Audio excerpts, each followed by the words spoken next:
Hi, and welcome to an episode of the JetRails podcast. I'm Robert, your host, and today we're going to be talking about acquisitions, and more specifically, e-commerce stores trying to be acquired, getting acquired, what that process looks like, what the challenges are, where these things sometimes fall apart or where they work wonderfully. And in general, we'll touch on some of these major themes that impact anyone and everyone that's going through the acquisition process or interested in it. Whether they're a digital agency or a tech company, there's certainly a lot of themes that come together that we see in the acquisition process. And with no further ado, we've got a great guest with us today. We've got Joe Valley, who actually wrote the book, on being an exitpreneur, on really being able to not only be an entrepreneur, but having that core strength and focus on building up toward that healthy exit. He runs Quiet Light Brokerage. And Joe, would you do the honor of introducing yourself? Sure, absolutely. Well, I'm a bit of an old guy. As you can see, I've got a little bit more gray on my chin than you do. I've been self-employed since 1997. Built, bought, or sold over half a dozen companies of my own since then. And I sold my last e-commerce business in 2010. And I did it through Quiet Light. My business partner was the original founder. I joined the company shortly after. And my first full calendar year as an advisor on the team, we did about 2 million in total transactions. That's 2013, the first full calendar year. We'll probably close about 250 million in transactions this year. And that could jump to well over $500 million if one giant transaction ends up closing. Average deal size, though, still around $2 million, or the median deal size, I should say. I have a team of 12 advisors on the team now. Everybody on the team is an online entrepreneur first and foremost. Everybody's built, bought, or sold their own online business. That's a prerequisite. You have to have that experience of having been there and done that to join the team as an advisor. There's a lot of really intelligent, experienced people out there that have asked to join the team, but have not built, bought, or sold their own online business. And we immediately say, I wish you could join, but no, because that's who we are. That's what we do. And I just enjoy what I'm doing. And I ended up brokering for most of the time here at Quiet Light. And I just got to the point where I could only talk to so many people one-on-one or at events, right? We attend a lot of events and speak to a lot of people. Personally, I've talked to about 8,000 entrepreneurs over the last decade, one-on-one.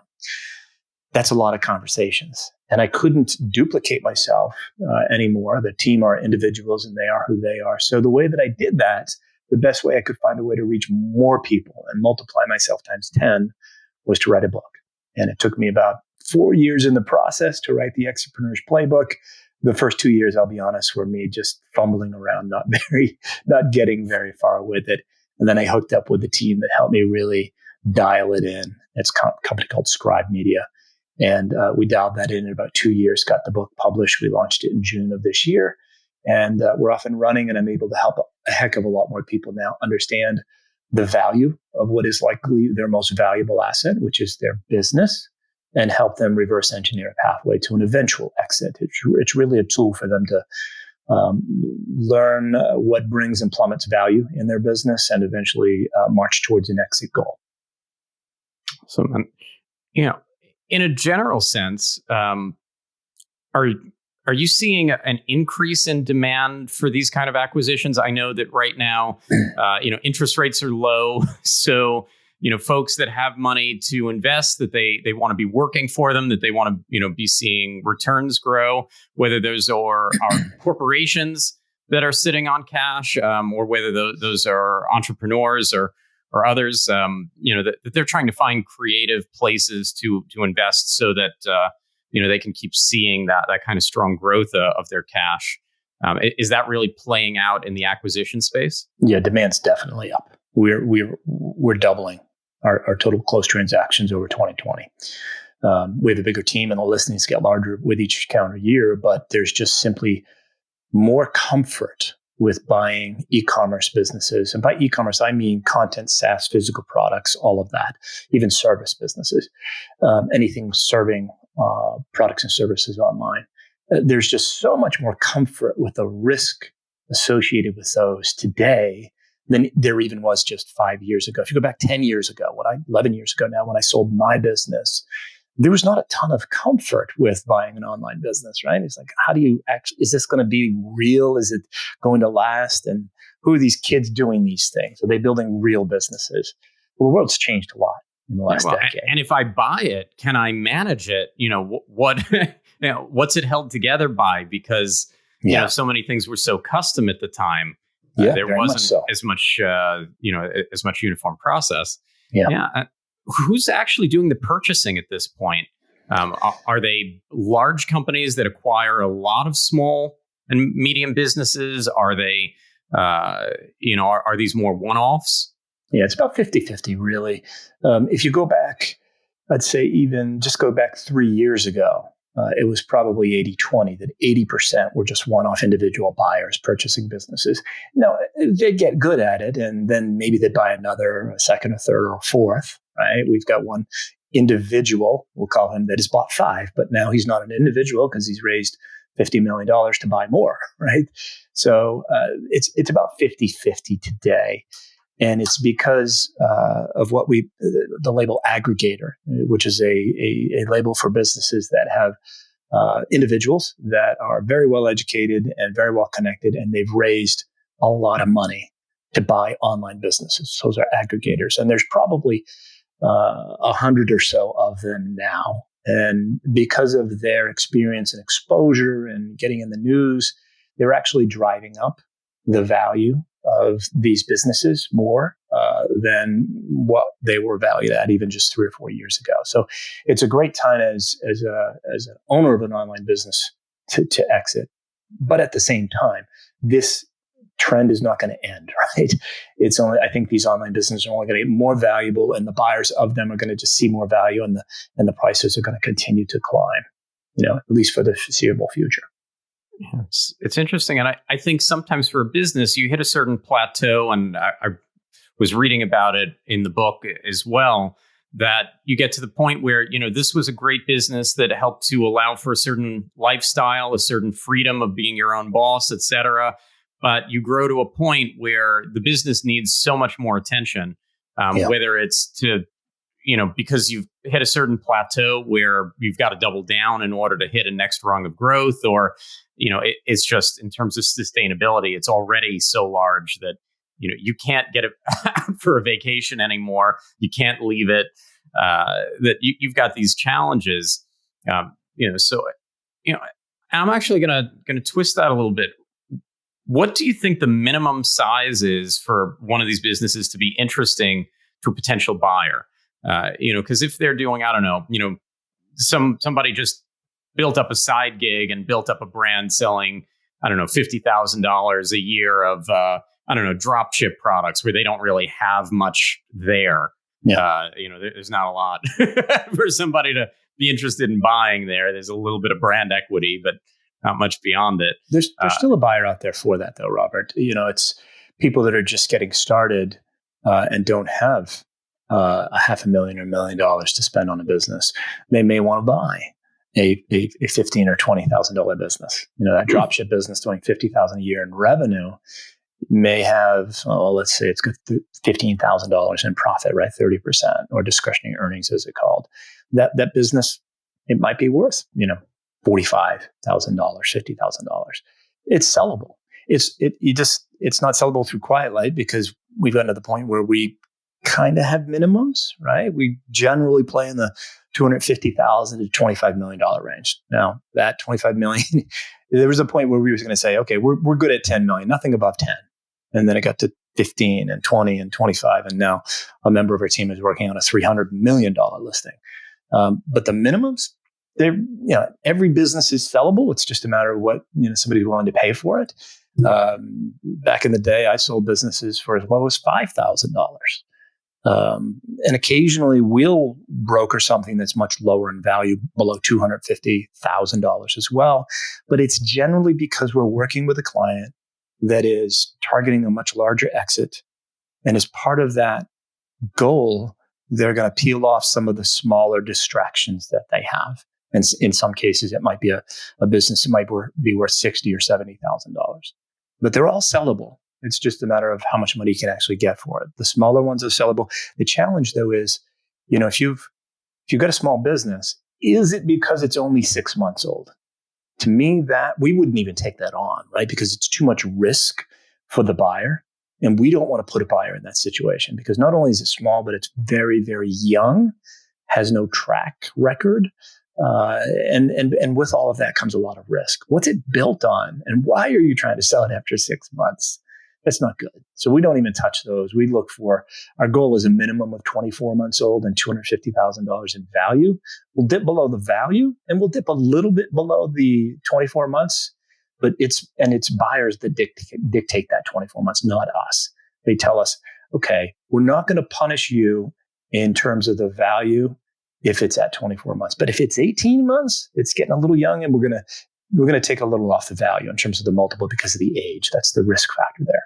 Well, it's also probably going to make it a lot harder if they're not bringing all the cash themselves. So if they're going through any kind of financing or loan situation, I suppose the institutional investors here, these aggregators, might have more cash on hand, might venture capital, what have you. But if we're talking about more of a mom and pop purchase, probably going through SBA loans. Yeah, no, you're going to have a couple of years worth of tax returns at a minimum there. So, yeah. So that's going to be real hard. So I think, who the buyer, you're going to limit who your potential buyers are right then and there.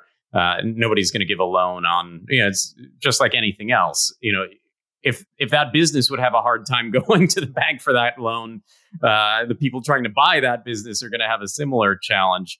And going back to some of that ambition to sell, most of the people that you run into, is it that they're sort of retiring out of the business? Is it that they've just hit a plateau? They've achieved what they feel like they're comfortable with or can? Is it, people that really did build quickly with the intent of exiting, and maybe they need help with that, but that they, this isn't. They're motivated to sell. They're not motivated to run this business for another 10, 20 years. Right. And generally that's the case. They're not necessarily retiring and never working again. They've just reached their level of comfort. They know, there's a story in the book, a guy named Johnny. Johnny grew his business to $20 million a year in revenue. And he was exceptional at doing that. He knew he could do that and do it incredibly well.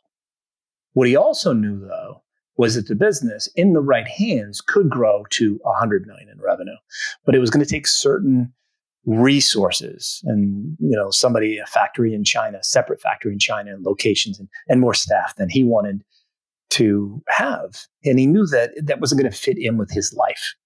And so he listed his business for sale, but he actually did it with the goal of doing what's called an equity roll, ROLL, not ROLE. So he was going to sell his business, and he did sell his business.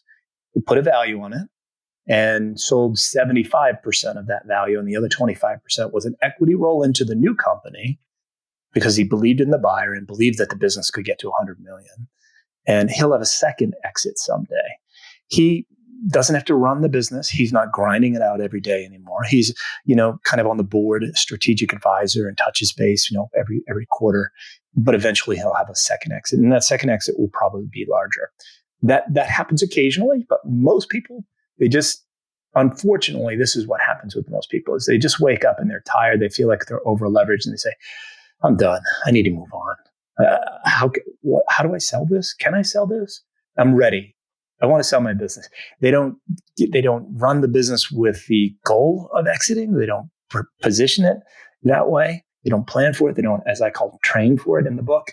They just wake up and decide to sell, which generally means they're not going to get maximum value for it. So I'm trying very hard to get through the people that I can get through to get them to do certain things in their business to make it a more valuable business for them. And that actually, if they can create a great business that is really going to be in a great value for a great buyer to take over, they're actually going to enjoy running the business more. It's a better business and they're enjoying it more. So they may take it a little further. And as they take it a little further, it becomes more valuable for them and their family when they do eventually exit it.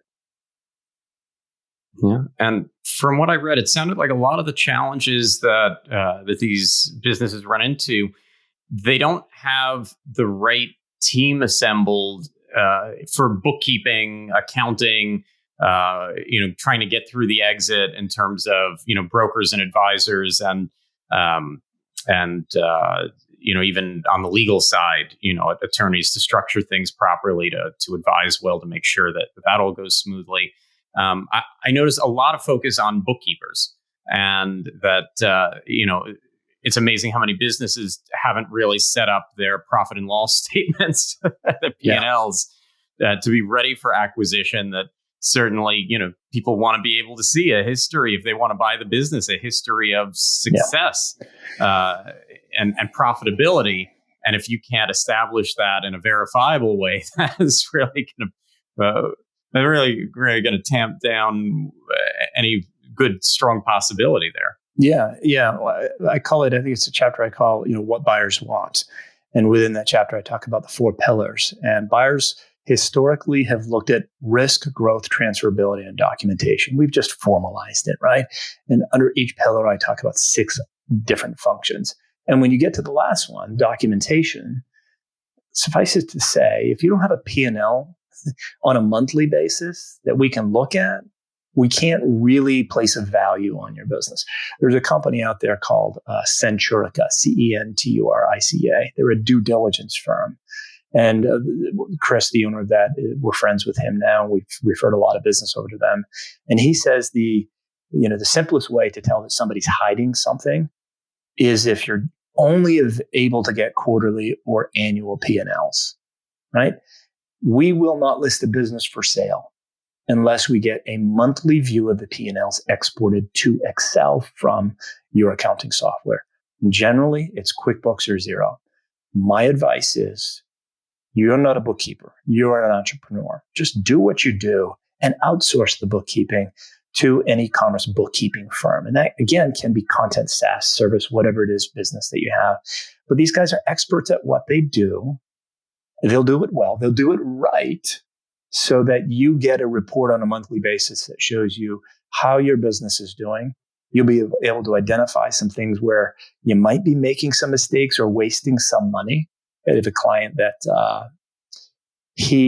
because he outsourced it and because he had reports presented to him in detail on a monthly basis, and this is a very large business, by the way, but he kept looking at the shipping and the freight and going, what's going on here? And in 1 month, compared to a year ago, the cost was like $500,000 more. And it wasn't because of volume. It was just strange. Turns out that they were calculating it wrong and somebody was charging the wrong rate. And because he caught it, they saved an awful lot of money on a monthly basis. And this is the way he presented it. But the reality when he goes to exit the business, $500,000 annualized is, $6 million. $6 million times his business was probably worth 8 times. That's nearly $48 million in value to his business. So when you have the documentation right, whether you're a $5 million business, a $500,000 business, or a $50 million business, you got to have that right in order first to see the details of your business, to understand the strengths and weaknesses of it financially, but also so an advisor can help you firm up your discretionary earnings, as it's called, and see how close or how far you are to your exit goal. And you've got to have an exit goal in dollars, in date, in feelings, things of that nature, in order to sort of march to it. Right? That's the first thing that I'll teach people. It's pretty simple, right? Set a goal. Okay, I want to sell my business for $1 million. No, that's not a goal. I want to sell it for $1 million in the first quarter of 2023, and I'm going to feel unburdened because I'm out of debt. My kids' college is paid for, and I can spend more time with my family. That is a goal, right? That's the first step. But then you've got to reverse engineer a path to that and calculate your seller's discretionary earnings and understand what the value of business is today. That way you know how close or far you are from that. And you can't do that without proper financial documentation. So that's really the first thing, that if people are not doing it, the first thing I'll do is teach them that and connect them with e-commerce bookkeepers to help them with it. Interesting. And you've got what's called I'll refer to as raw profitability of the business. So cost of goods, cost of, overhead, you understand your gross revenue, you understand your net, you're able to see what's left, you understand your profits and your losses. But there are other components of the business that have value as well. And so, there's inventory for a lot of these businesses. There are other benefits that the owner generates from the business. How does all that factor into the valuation and any multiples, anything like that from your experience? So first, in those 4 pillars, and what buyers want, you're going to look at risk, right? And you're going to look at not just the total revenue of the company, the age of the company. Those are definitely, fall under the risk category. But you're going to narrow it down and go, okay, how many channels of revenue do you have? Do you have your own website? Do you sell direct to businesses? Do you sell on third-party platforms like Walmart and Amazon, things of that nature? Do you have multiple channels of revenue?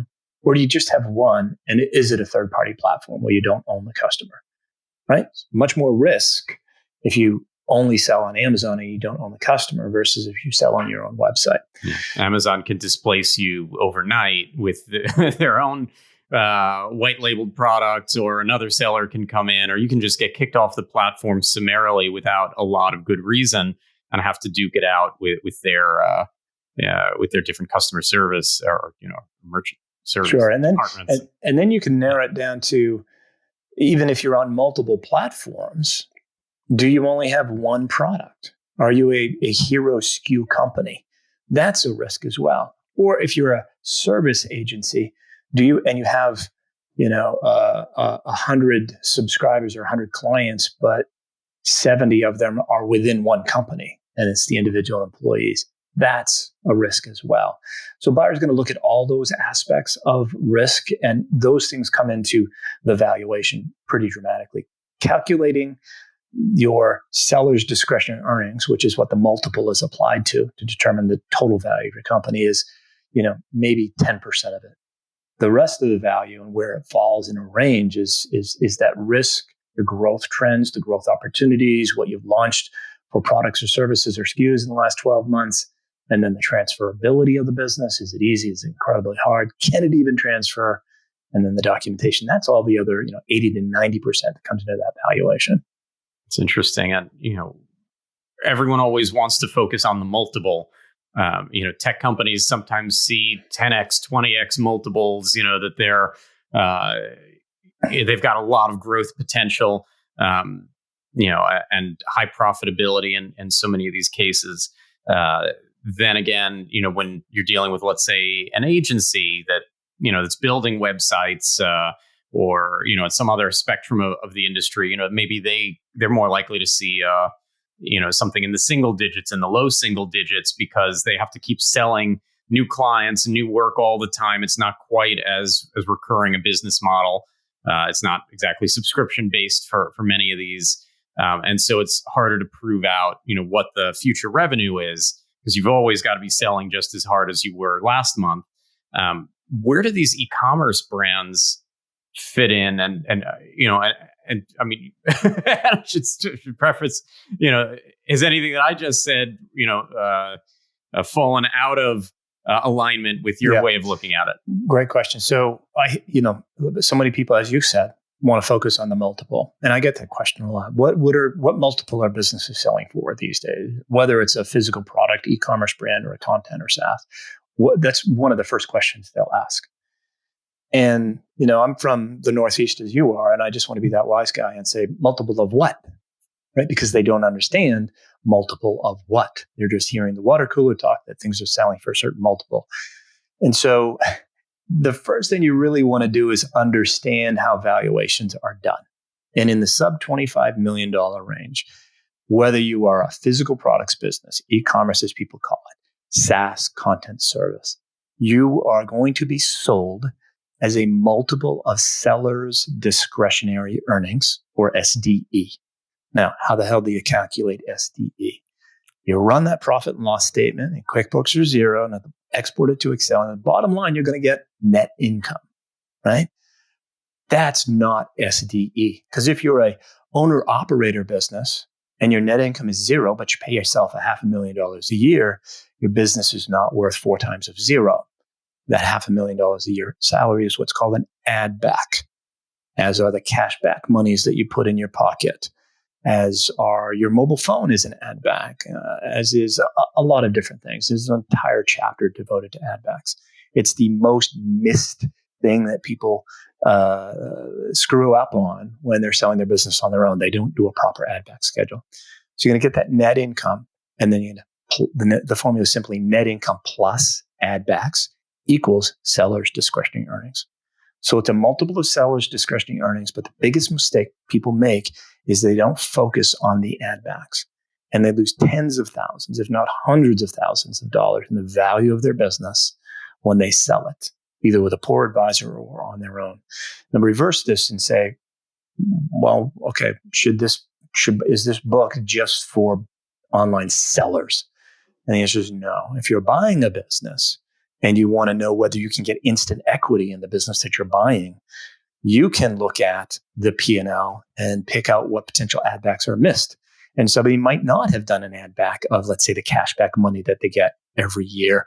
And if they get $20,000 in cashback money every year, but they didn't put it in the add back schedule and the business is selling for 4 times, that's $80,000 of instant equity that you're getting as a buyer. As a seller, you screwed up. You're giving away $80,000. My son goes to NC State. That's what? 2.5 years worth of tuition paid for, right? Every little dollar counts. And there's, I call it 3 different levels of add backs that you got to focus in on that. And there's 6 levels below each. There's about 18 different things that you can focus on.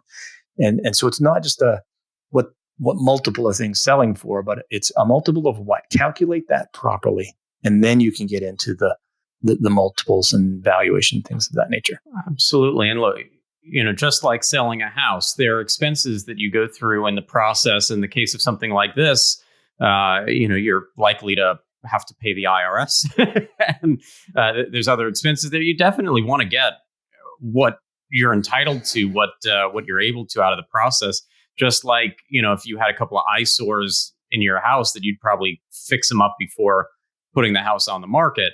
I would think the same here, that if you've got a few things that you can clean up, have those add backs and other things. And that's why you don't want. That's why you don't want to wake up and decide to sell your business and, okay, I'm done, I'm toast, let's move on, because then you can't repaint the house, you can't change the carpeting or put in hardwood floors. It's too late. Because you're done, you're emotionally toasted, and you need to move on. Well, and if you wait and you plateau or the sales revenue, what have you, if metrics start to go on a downward spiral, there goes that multiple right there. There goes that buyer interest. Nobody wants to buy a business on a downswing unless it's a fire sale and they're getting a really good price. Right. And once you start if you've had strong growth year over year and you plateau or trend down, immediately your multiple is going to go down. Not only is your discretionary earnings probably going to go down a little bit as well, but your multiple is going to go down because it's not, seeing that same growth every year. And there's so many different things that you can think about. Let me give you one more example of an add back that is just, it doesn't really register with people when they're selling their business. Let's say that you redesign your website in the last 12 months. Okay, but you spent $10,000 redesigning the website. That, for most people, they would think, well, that's a business expense. That's not an add back. And I would argue correctly with math and logic that, you only redesign the website every 3 years. So that $10,000 expense in the trailing 12 months is not going to carry forward to next year. You redesign the site every 3 years. So you can take that 10,000 and divide it by 3. You can do an add back for 2/3 of that 10,000 or $6,600 roughly. And do it. And that's an add back, a black and white mathematical and logical add back of $6,600 times, again, let's say 4 times, or 3 times, whatever it is. It's going to add $18,000 to $24,000 to the list price of your business. Legitimate, black and white. It makes sense type of ad back. You can't get gray and do fuzzy math because that's going to destroy trust. But you have to slow down and pay attention to those things in order to get the real value of what you've built for years, what is likely your most valuable asset. If you rush through the process and you don't get educated, you don't train for it, you're not going to get what it's really worth. And that is going to cost you money. It's real dollars. You worked really hard to build this business. And you may not be selling for another 5 years, but when you start to learn about the value of what you're building, you'll build a better business. It'll be more enjoyable to run. And you know that you've got a goal in mind. And when you've got a goal in mind, those really tough days that we all have as entrepreneurs get a little easier. You're like, that's okay. God, I'll get over this pothole, through that hurdle, whatever it is, and I'll keep marching towards that exit goal. Because you can do that because you've got that goal. If you didn't have the goal, you're just on a treadmill spinning around and round and round. Very frustrating and exhausting. And in terms of outside of things that I would assume that you can put a more direct value on, some of the makeup of the business itself. So whether it's B2B or B2C, whether it has particularly unique products or other unique facets about it that are harder for others to replicate, whether it, whether it has frequent purchasers, whether there's a lot of loyalty, and so there's that customer lifetime value, as opposed to, I always say things like selling mattresses that people won't buy again for many years. Do those things play a big role in the valuation, or is that sometimes Absolutely. just more about the buyer interest? Yeah, absolutely. So I had a conversation with somebody yesterday who's got 2 patents. He's got multiple products, and on 2 of them, he has 2 utility patents. Very defensible, right? Very defensible means lower risk. Lower risk means higher value. Absolutely, it brings more value when you have those things. On the recurring revenue aspect of it, odds are, if you've got a subscription service, whether it's a product or a service, you're tracking that on a monthly basis, and you can tell that in July of this year, you've got 17% of your total revenue is recurring, as opposed to July of last year, it was only 12%. So you're seeing an increase. Buyers love recurring revenue.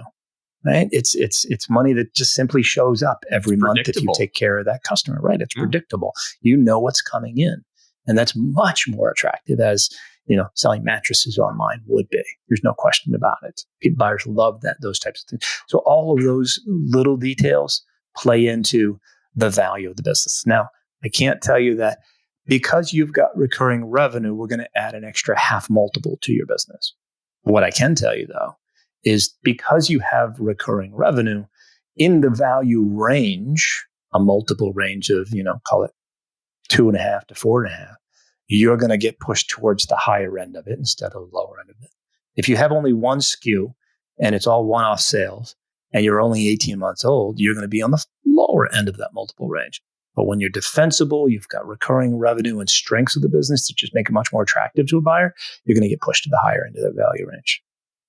Yeah. And, as you're trying to get everything in order, I know that, one of the things that I've seen happen time and again, you work to tighten up those P&L statements and not just getting them correct, but you look to see where can we trim the fat so that, if we're getting ready for acquisition, we want people to see the maximum possible profit being churned out of the business. And so maybe we'll focus a little less on this or that was more discretionary in spending in order to shore up the books a little bit, to be cleaner. Have you seen that work both for and against businesses? If they don't get an acquisition quickly, can they sometimes overdo it and sort of stunt their own growth or put themselves into a tough position that way? Yeah, there's a right way and a wrong way to do that if you're trying to tighten things up in the 12 months prior to selling.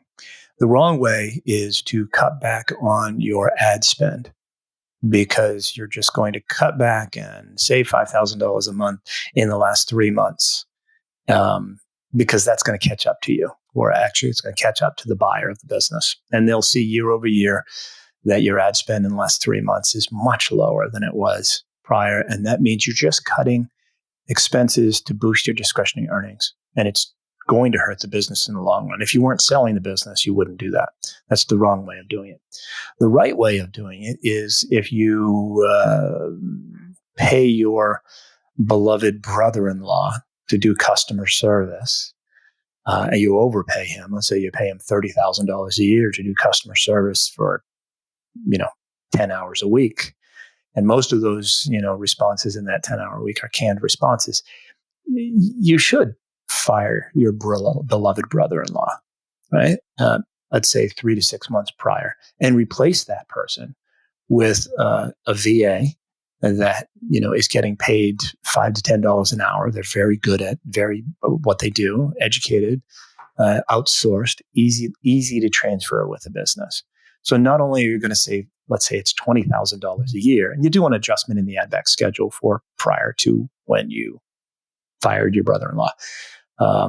Too much detail to go into a podcast, but it works. But not only are you saving the money there, but then if it's a $20,000 gap, that again times 3 or 4 is adding $60,000 to $80,000 to the list price of the business, and it makes it more transferable, right? If I'm buying your business, Robert, that virtual assistant is going to come right along with it. Where my brother-in-law, I don't know, right? He's working for you because he loves you, right? And he's helping take care of his sister, right, or whatever it is.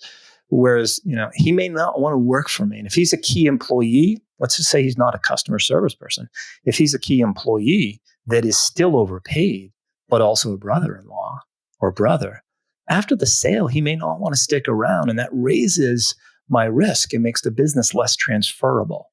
So you need to think of those things in advance of selling and put the business in a position that's going to be, it's going to be great for a buyer to take over. Not just think about selling the business for the maximum value you can because that's what you want. When you think about the buyer, you're going to achieve both things. You're going to sell it for maximum value because the buyer's really going to love what you built. They're going to trust you and they're going to pay you more for the business. And then it's going to be easier to transfer at the end of the day as well. You're not going to have to stick around for as long in the training and transition period. It's going to really work out for everybody if you pay attention to the business and focus on building a better business for the buyer.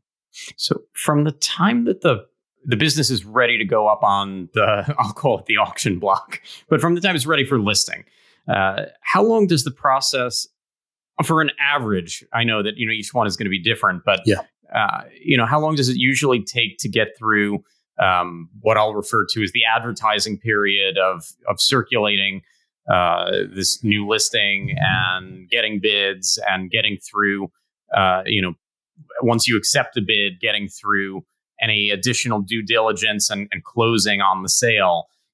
Do these things sometimes happen in a few weeks? Is it usually a few months?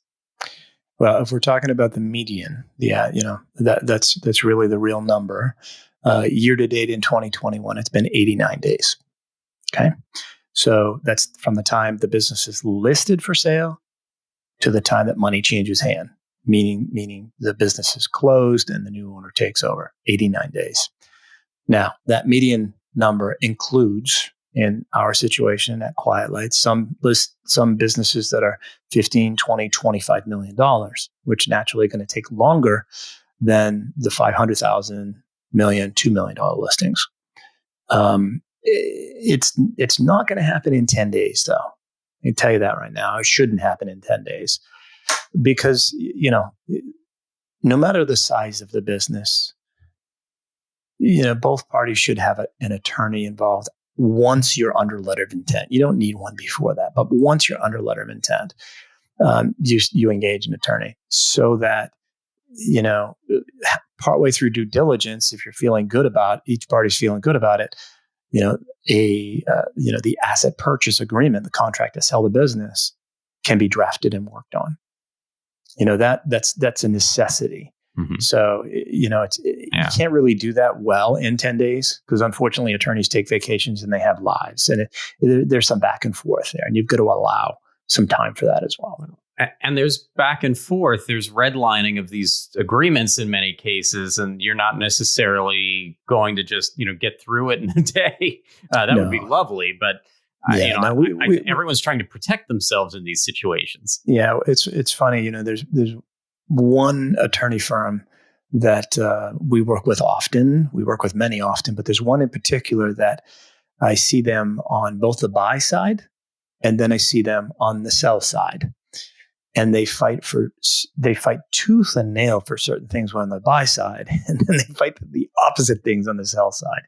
So it's just a process in a game. And then, it has to be, a balanced document that is safe and secure for all parties involved and can't be one-sided. And so the piece of advice that I give anyone that is thinking about selling or buying an online business when it comes to attorneys is, in no way, shape, or form should your attorney be your mother, father, sister, brother, aunt, uncle, cousin, in-law, or anything like that, because they're going to fight like rabid dogs for things that just don't matter. If it's 1/10 of 1% chance of happening, then you got to balance that with that risk with fighting and potentially having your buyer walk away, which I've seen happen, unfortunately. Yeah. Well, and I would say that I think it's also about some of those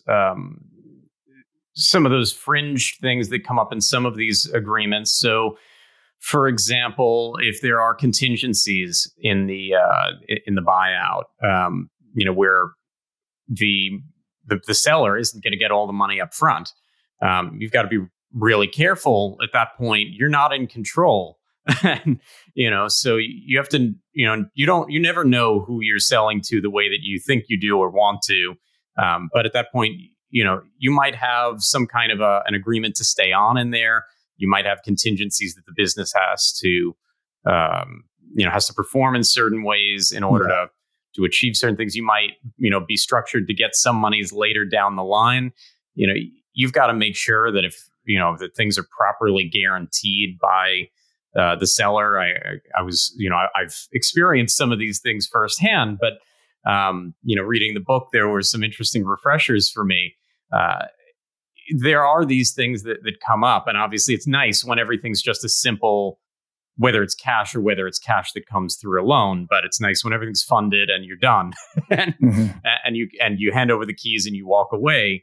Not always the case. And anytime that you're getting into anything where you're handing over the keys, but you've still got some rights or responsibilities, you really want to, dot your I's and cross your T's. I'd say the same anytime that you're throwing in any kind of non-competes or anything like that. This is how you've earned your living for a good chunk of time. So you really want to understand what the commitments that you're making are, and how you're going to continue to operate not only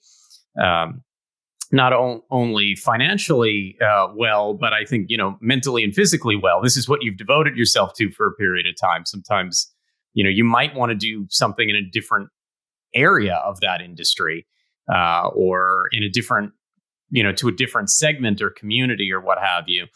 So I find that those things sometimes, I don't know, Joe, if you run into those sorts of things, but I think that that's where, for some of the entrepreneurs that are trying to sell, that I worry for them more. It's the devil's always in the details. Contracts are contracts. Yeah, I'll be honest. The non-compete is a non-issue in most cases, right? So as long as you're not competing for the same customer, selling the same or similar product or service, you're fine, right? Nobody can deny you a living. So that's fine. The non-competes are never an issue. And when they are, we identify it up front and we don't list the business for sale because it won't sell if it's a major issue. The deal structures, though, I think it's chapter 15 in the book. There's so many different deal structures that could come up. You need to understand what they are and how to negotiate to make sure that, as you said, afterwards, that you're comfortable and you can sleep at night and make sure that you're not, stressing about, am I going to get paid? When am I going to get paid? I'm not going to get paid for a year and I have no idea how they're doing, type of thing. One example with the aggregators that are buying online businesses, they're building up portfolios of them. They created a term called stability payments. If you Google it, you won't find it unless it goes to my site, exitpreneur.io. Stability payment is something they made up. So, their pitch is, and they reach out to buyers or sellers directly most often. They say, hey, look, we love your business. We're cash buyers. We close in 30 days. Let's talk. Well, they don't actually pay you all cash. So they might pay you, let's say you negotiate a deal, it's $1 million, but they're going to hold back 20% as a stability payment. And the terms of that aren't bad on the surface. It's, look, as long as the business is doing 90% of what it was at closing 12 months out, we'll pay you that 20%. It's $200,000. The problem is that they have no experience running a business such as yours. They have a lot of money. They're well-funded. They're well-educated, and they're charming. So they're very likable, but they may not have the actual direct experience running a business like yours. Well, they may say they hired the right people. Well, and they're good at math. So let's assume that someone isn't who I hope that they are in the acquisition process, and they're sitting somewhere, projecting around 91 or 92% of the revenue.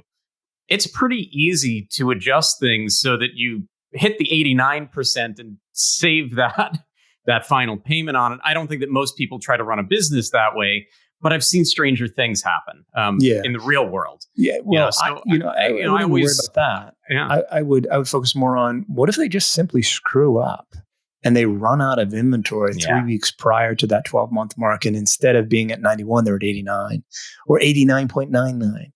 And for 1/10 of a point, you lose $200,000.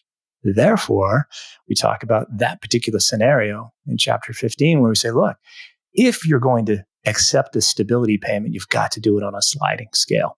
So if you're at 90% or above, or 90% to 100%, you're going to get that $200,000.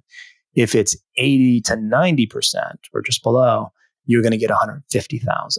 If it's 70 to 80, you're going to get $100,000, so on and so forth. So you've got to have that in there, because they might screw up and you have no control over it. The other thing that you want to have is access to third-party reports. You want to know how they're doing throughout the year. Mm-hmm. You want to be able to log in and see what their revenue looks like, or require that they send you a monthly top-end revenue report, so that you can sleep better at night, to see whether or not you're going to install that pool with the money that's coming in and the likelihood of that money coming in, that kind of thing. That helps you sleep better at night. Absolutely. I live in South Florida, where, hurricane comes through, businesses shut down for a period of time, you lose some revenue. That's cost of business. You can't predict, that sort of thing. And, as the new owners of the business, you expect people to take certain risk on, they own the business. You definitely want to do your best to protect, your exit, from my perspective. And do you run into any common themes with those fringe cases where a deal falls through, where from the time of a letter of intent things don't work out? Especially with the folks that you deal with, that ideally by that point their books are in order. You've already done a lot of that vetting and addressed things so that they're properly priced and they should hopefully be in good shape. Are there things that typically get in the way? Is it, sometimes that the sellers really just aren't ready to let go, or, something that you run into? Yeah, once you're under a letter of intent, it happens occasionally that a seller changes their mind, and that's okay, unless it's a binding letter of intent. Most are non-binding. And if the buyer changes the deal in any way, shape, or form, you can walk away regardless. But, most of the transactions are going to go through at the letter of intent purchase price, unless there's an adjustment that is, again, math and logic oriented. If you calculated, $100,000 in discretionary earnings, but your bookkeeper screwed up or something or other, and you're off by $3,000, and it's caught in due diligence, the deal doesn't fall apart. It's just the deal gets adjusted. So, you're under LOI at a 3-time multiple. So 3 times 3,000, you reduce the price by $9,000. Math and logic, no emotion in there whatsoever. But when deals do fall apart, it's generally because in due diligence, during that time period, there's always from the time a business is listed. So we're recording this in mid-August. So I don't have August revenues in the P&L, right? So it looks great through July. We go under LOI at the end of this month. In September, we're in due diligence. And then I get August numbers. And August numbers are 30% below last year. What happened?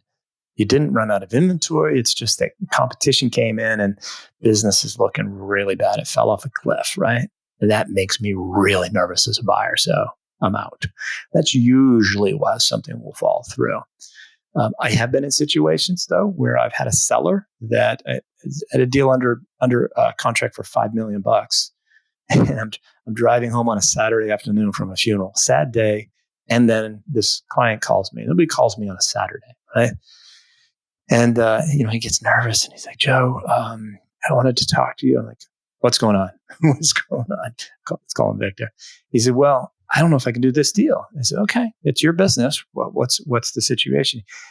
"I did $300,000 in profit last month." Like, wow, okay, that's up dramatically. Is going to continue. And we talked through the process, and it turned out that really, if he, we determined that if he waited about 6 months, the business was worth at least $8 million versus the 5, and he was willing to take that risk. And he was in a non-binding letter of intent, so we pulled the transaction. And oddly enough, we didn't have to wait 6 months. Within about 3 weeks, that same buyer and 2 others bid the price of the business up to $8.75 million. So yes, that one fell apart in due diligence because the seller said, "I don't want to sell." But it was such a strong reason for not selling that buyers jumped through hoops, and he ended up getting 3.75 more million for the business. So it does happen, but the majority of the time, and I want to say like 95% of the time, once you're under letter of intent, you're going to close, and you're going to close at the purchase price that's in letter of intent. If you've done a good job preparing the business for sale. If you have fuzzy math in your numbers and it's not caught, and with the advisor that's listing the business, then you might be on more shaky ground. If you just do some gray stuff and don't really use full math and logic and do some fuzzy add backs. If you do that, then yeah, get nervous. But if you don't do that and you do it right, you have nothing to be nervous about. Yeah. And, we've really focused on the business owners and selling the business. From the buying perspective, sometimes you reach that plateau and you're not sure how you're going to grow your business. You've got these competitors, there's these other things out there. One way to grow is to buy up a competitor or 2 or however many. Yeah. And to, get the benefits of that. From the other side of the equation, do you have any strong advice for folks that might be interested in actually acquiring businesses and growing through that model? Yeah. So think of this. The book is called the Exitpreneurs Playbook. So it's a playbook for people that are selling their online businesses. Think about it in regard to sports. That the New York Jets. He's from New York, folks, and I'm from New England, so I'm going to go with the Patriots, right? So let's say that these 2 competing teams are about to play a game, and the Patriots playbook becomes available to the Jets. And you know what Brady's going to do with all of the different plays and how he's going to run them. And you hear them called out, and you're like, no problem. I can defend against that. I know what you're going to do. I understand your plays. Therefore, I'm in a better position to win. The same thing applies here. This is a playbook that I wrote for sellers, but the buyers that are out there trying to buy online businesses should be reading it as well, because it's going to give you insight into what the sellers are doing, how they're building their businesses, and how they're running their plays. And you can then look at this business with all of that in mind and know if it's a good purchase or not. Are they missing ad backs? Do they have too many ad backs in there? Is that ad back that they put in there not an ad back at all? Is it a hero SKU business, and what's the risk associated with that? How to identify those types of things? It's all there, and I think it's written for sellers, but it's a secret playbook for buyers as well.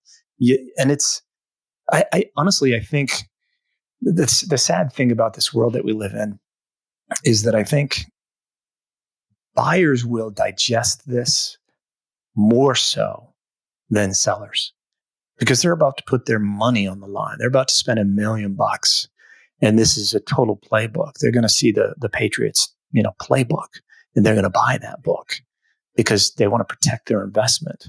And that's kind of sad to me and frustrating in some ways because I can't get through to as many sellers as I want because they're like, yeah, I got this. This is what we do as entrepreneurs. I've got that affliction. How many times have I said, I got this and really didn't train for it? And I didn't, I'm halfway through that race and actually, I actually did this in a 5K. I just woke up and decided to run it because my kids were running it. And I said, I got this. And I was in halfway decent shape. And literally halfway through the race, I get passed by two women, which is not remarkable in any way, shape, or form, except that they were pushing strollers. I'm like, yeah, I guess I don't got this anymore. And that's what happens when people just wake up and decide to sell their business. They don't got this. So I want them to prepare. I want them to train. I want them to have the best exit possible. And I want them not to say, I got this. And I want them to learn what they can do. And it's a book. It's $18. I give away free chapters because I've always said, if I could just give it away for free, I would. So at exitpreneur.io, when you click the buy the book button, there's free chapter options. I give away the intro and 3 chapters. The 3 most important chapters. You can read those and not read the rest of the book if you want. But it's definitely there for buyers. And I wish I could get through to every online seller. That's the point of doing podcasting, so we can educate and talk to people about this. But your business is very likely your most valuable asset. So why not protect it? Why not train for that exit? The truth of the matter is that when you sell your business, at least 50% for most businesses, at least 50% of all the money you're ever going to make from the business comes on the day you sell. So you should not wake up and decide to sell. You should train for that. You should get the Exitpreneurs Playbook and get ready for it so you can build a better business that you'll enjoy running more, and it'll be there for a great buyer to take over at a great price. Awesome. Well, Joe, I really appreciate all of your time. This was educational, and I'm sure that our listeners and viewers are really going to have appreciated tuning in for this one. I will be sure to share that link in the show notes for anyone that's trying to get at those free chapters or anything, or that has $18 to spend. And and I appreciate the copy that you sent me. I certainly enjoyed reading through it.